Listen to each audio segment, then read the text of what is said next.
Front right here. Start the second quarter, Salisbury goes on that little run, then Harry scores, kind of stops the bleeding, keeps you guys composed. Having someone like him, he's been one of your lead guys for a few years now. He's going to show up in moments like this. So was that goal just kind of prototypical of him, just kind of show up when you needed him most? Yeah, I mean, the thing with Harry is, and this is why we love him so much, is, he doesn't get deterred if things aren't going super smooth. It's not, if you miss 5 shots, it's not going to slow him down from shooting another one. Ronan Jacoby's got some great qualities like that too, and a younger player. But you need playmakers. That's what it comes down to. In these situations, if you try to just play it safe a lot of times, you don't really go for it. It's tough to win these types of games. And so, again, it wasn't a high-scoring game today, but we were certainly aggressive. I love the way we came out as a group. It was exactly the way we wanted to come out. We were able to run by somebody. Taylor ran by somebody. Christian was able to run by some people. So there was some great things, and some other guys stepped up. Corey Villiers had his second goal of the year. He's got a lot of speed, and again, it was just one of those games that I give Salisbury a lot of credit. They make you play a little different style. They press out on you. They lock people off.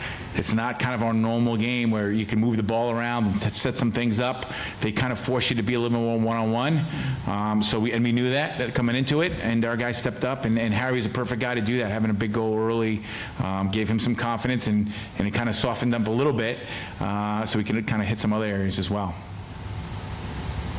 Go to the right first and then the middle. Coach, I have a feeling you're going to want to give a lot of credit to your players, but this is 22 years now building up to this moment. For you personally, and maybe just for this program as a whole, what's the meaning of today?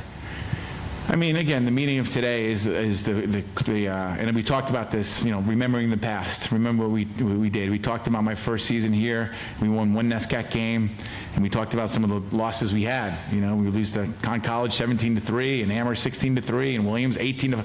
And then if someone asked me, told me you're going to win a national championship, I would have said to him, in what sport? Because it's not going to be lacrosse the way it's going right now. So in that moment, again, I think it took us a long time to kind of get the right guys we wanted, and it wasn't an easy road. We didn't take shortcuts academically. We did it the right way. All these kids are great student athletes. They come here for a great education, and the lacrosse piece, we want to make sure that they understand, like, your education's coming first. When we practice every day, it's not going to cut into any academic time. It's happening later in the day at 4:30, and it's not the most optimal time. And as I get older, I'm tired, and I'm starting to figure that out too. And I wish it was earlier in the day, but that's the way it goes because it's the best for our student athletes. But in terms of the path we took for all our coaches, and we have a lot of long-time associates. Coach Parker, who runs our D, 20 years. Coach McCarthy's been with me over 15 years. A lot of great continuity on the staff. These guys are part-time guys. They're not full-time guys like a lot of other staffs have. But they're loyal guys, and they work really hard like they are full-time guys. So again, the appreciation I have for them, and we talked about that with our team, and the effort we make to give them the best we can, and we just ask them to do the same for us is really special. And I felt it, today, this morning, I was just feeling like, what they've done all year has just been remarkable. And we've been close. We've had some other great years, but we never were able to get over the hump. We've been to a few Final Fours, and we were very close a couple of times, but to finally get to the championship was great. But we also told them it's still going to hurt as much if we lose the game. So if we were, if it was a semifinal game or any game, so let's win it, And our guys did a great job of stepping up today and taking it. So it was a really great, dominant performance today. Coach, we talked earlier in the season about your defense, and it's actually been your offense that's helped carry you to this point. But it's the defense that came up big once again to deliver in the moment. What can you say about, your style and the zone defense that you guys run? Right. And Kyle's a great, I appreciated Kyle because Kyle did a piece on us earlier about our backer zone defense, and I give a lot of credit to Coach Kelly from New York Tech. Again, I'm not the one who invented it. He's the one who invented it, and he won national championships at Division II. And the one thing I'll say is we've run this for a long time. So the guys who've been through the program, when you hear everybody start yelling Tech in the stands, it means they know our defense. That's the name of it. And we don't try to, but you could tell we were all in sync today, and how difficult, if everyone's on the same page, how difficult it is to score goals. You know, they might get a couple of outside shots and they might catch it once in a while inside, but today was the perfect example of when our defense is really flowing, it's tough to beat, and we have a lot of faith in each other, and we know exactly where we need to be. We couldn't hear anything. They couldn't help. The coaches couldn't. They couldn't hear one word we were saying. It was 100% them with the right pressure on the right people, the right leverage on the right people, on doing what we need to do. You know, and I've been questioned in the past. You know, can you win a national championship with the zone defense? We've talked about that, and again, we've been to. I know we've gone deep, and we've won NCAA championships, and we've won. You know, we've been some big games, but we, you know, you didn't win it. So that for the guys to have the faith in what we're doing system-wise, I feel great. You know, and we take pride in that. And again, if teams are going to beat us, they're going to have to really work to beat us. But it's not the typical zone where people sit back. Like, we are, as you can see, an aggressive defense. We play on people. There's pressure everywhere. You know, so again, I'm proud of the guys and the way they executed. And again, when you get a senior group like you saw today, who's really playing at a high level and moving their feet, and the goalie stepping up and making some good saves early, some good things can happen from them. So again, that piece from the defensive piece, again, we're so proud that they believe in our system, and we take pride in that system. We'll go first in the middle, back, and then up here. Coach, what's it like looking behind you and, you know, 2/3 of the stands are red, and, you know, every defensive stand, you know, the whole crowd was just kind of making noise and cheering on the defense on there? It was a tremendous feeling. What a turnout. So proud of the alums. Again, I think that's the one benefit of coaching here for 22 years. You're going to have a pretty big alumni group who are ready to come back. I wish we had another week. We'd probably double it, I think. But again, I'm just so happy, and I can't wait to be with them. You know, Lot 5, you guys are looking for us. We'll be out there celebrating today. And again, you know, there's so many guys in the past, you know, to get us to this moment. There's so many sacrifices. There's so many things, so many failures that have happened for us as a group. The heartbreakers, you know, for them, this is kind of like the release. This is it, you know, we able to get over the hump. And so, again, to see the sea of red today, and it just, we had great administrative support. Our athletic director was fantastic. Our president was able to do a ceremony during the week.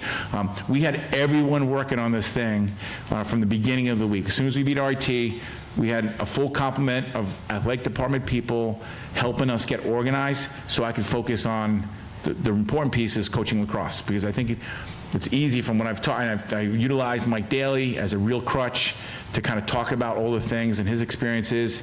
I've got Andy Shea I'm really close with. Just a lot of great people I was able to reach to and kind of get some of their, you know, advice as well.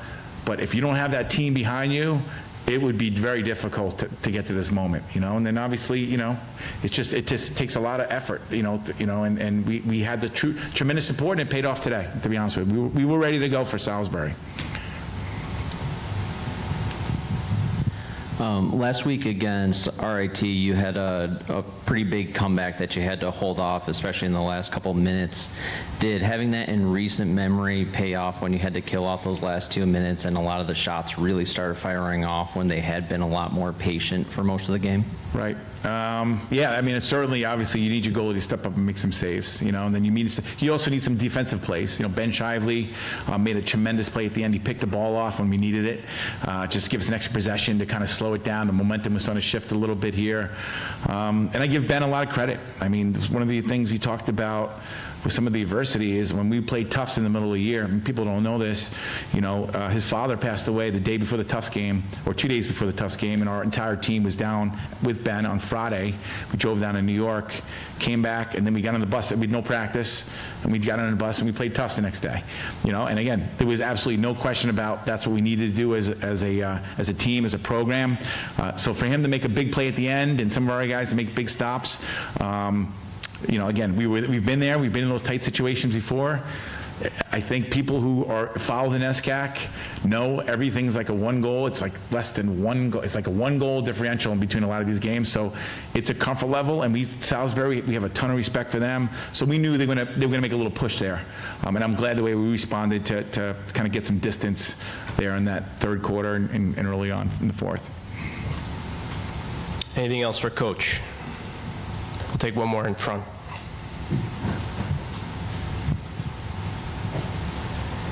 Thanks.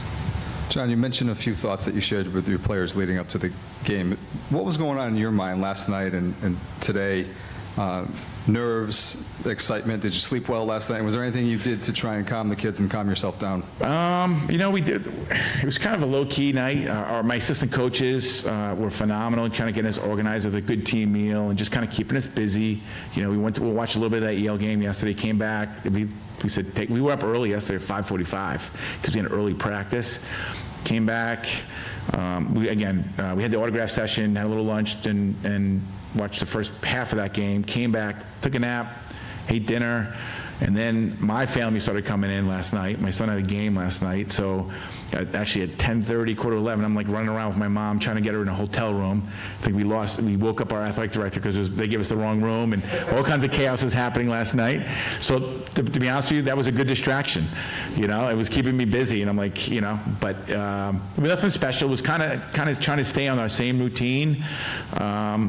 And again, I relied a lot on our coaches to help us with the organizational piece, and everybody, just from all the nuts and bolts and to make it as smooth and as comfortable as us. And we've been road warriors this year. We've been on the road a lot, so we're getting used to hotels, and we're fine with it. So just nothing crazy. Again, as soon as the time I got home, it was like 11 o'clock. It just collapsed.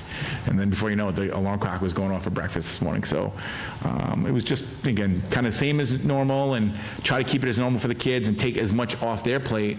But don't overdo it. Don't try to recreate what we're doing. All those things were really, really key, I think, for us to feel comfortable in this moment.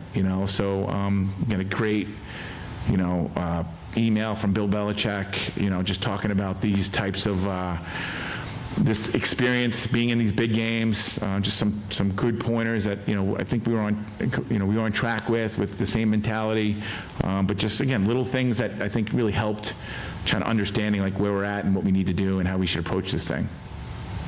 Thank you, Coach, and congrats on a great season. Thank you so much. Appreciate it. Thank you.